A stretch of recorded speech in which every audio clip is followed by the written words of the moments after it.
An advanced version of the tendon stretch is one leg out to the side. Hand comes in between the legs. The right leg will reach out, ideally hip height, dropping the head down, pulling the pedal up, and bring it back down.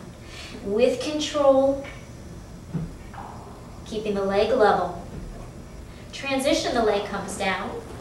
The other hand comes into the center. The leg immediately reaches out to the side. Try and keep that leg hip height. And let the work stem from the powerhouse.